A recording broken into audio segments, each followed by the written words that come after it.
حضرت فاروق اعظم رضی اللہ تعالیٰ عنہ، جن کو نہ جانے کتنی مرتبہ اللہ کے نبی نے فرمایا تم جنتی،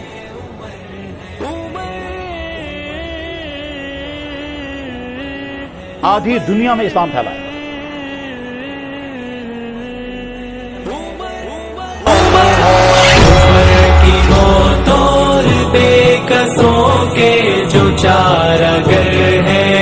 فاروق اعظم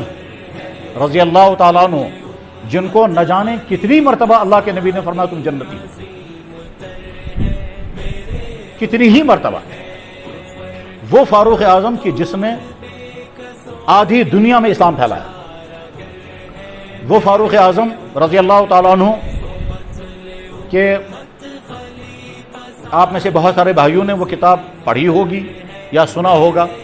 کتاب لکھنے والے کا نام ہے مائیکل، کتاب اس نے لکھی ہے 100 بڑے آدمی۔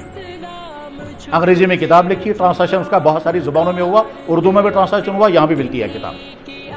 اس نے انسانی تاریخ میں سے 100 آدمی چوز کیے۔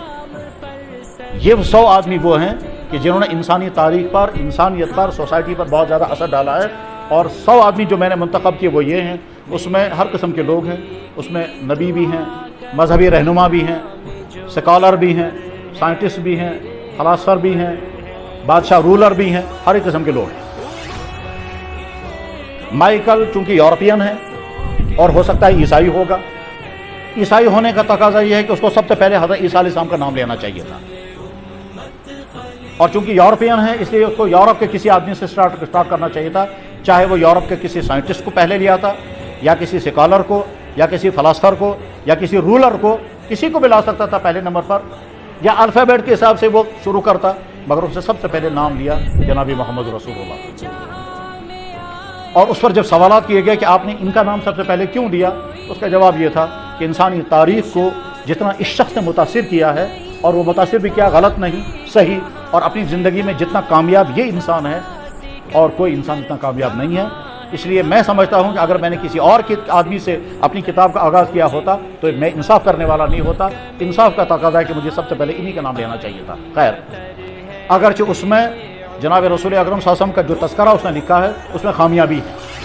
اس میں کمیاں بھی ہیں۔ ہم یہ نہیں کہہ سکتے ہیں کہ جان بوجھ کر اس نے کیا ہے یا معلومات کی اس کے پاس کمی رہی ہے۔ ظاہر ہے اس کے بعد جو سورس ہوگا سیرت کا، وہی سورس اس نے پڑھا ہوگا، اس کی بیس پر اس نے سیرت کی حضور کی حالات لکھے۔ ہو سکتا ہے وہ معلومات زیادہ پختہ نہ ہوں، کتابیں صحیح اس کے پاس نہ پہنچی ہوں، اس لیے غلطیاں کھا گیا اس میں وہ، لیکن بہرحال اس کو کریڈٹ ضرور ملے گا اس بات کا کہ اس نے سب سے پہلے نام لیا کس کا، جناب رسول اکرم صلی اللہ علیہ وسلم۔ اس کے بعد میں باقی 99 آدمیوں میں جب اس نے چوزنگ کی تو مسلمان صرف ایک ہے، اور وہ ہے فاروق اعظم رضی اللہ تعالیٰ عنہ، اور کسی مسلمان کا نام اس نے نہیں لیا۔ اگرچہ ہم علمی طور پر اس پر اچھی طرح سے یہ سوال کر سکتے ہیں کہ جو کرائٹیریا آپ نے لگایا ہے اس کتاب میں آدمی کے چوز کرنے کا، وہ کرائٹیریا مسلمانوں کی بے شمار شخصیات پر پورا اترتا ہے۔ اس میں رولنگ کلاس کے لوگ بھی ہیں، اس میں فلاسفر بھی ہیں، اس میں امام بھی ہیں، امام ابو حنیفہ، امام بخاری، امام غزالی، اور نہ جانے کتنے لوگ ہیں۔ لیکن ٹھیک ہے صاحب، آپ کی کرائٹیریا پر وہ لوگ پورے نہیں اترے ہیں، یا آپ کا انصاف ہے یا طرفداری ہے، جانبداری ہے، ہمیں اس سے غرض نہیں ہے۔ لیکن بہرحال یہ بات صحیح ہے کہ اس نے فاروق اعظم رضی اللہ تعالیٰ کا نام اس میں شامل کیا، اور اس نے یہ لکھا کہ یہ وہ شخص ہے کہ جس نے اپنے زمانے کی 2 سپر پاور طاقتوں کو فنا کیا۔ فاروق اعظم رضی اللہ تعالیٰ وہ انسان ہے جس کو بار بار اللہ کے نبی علیہ السلام نے فرمایا تم جنتی ہو، لیکن اس کے باوجود فاروق اعظم کو ڈر اتنا تھا کہ ایک صحابی سے کہتے تھے کہ حذیفہ تمہارے پاس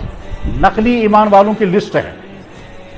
تمہارے پاس منافقوں کی لسٹ ہے جو اللہ کے نبی نے تمہیں بتائی ہے۔ میں یہ تو نہیں کہوں گا کہ وہ ساری لسٹ مجھے ڈکلیئر کر دو، مگر میں یہ پوچھنا چاہتا ہوں اس لسٹ میں میرا نام تو نہیں۔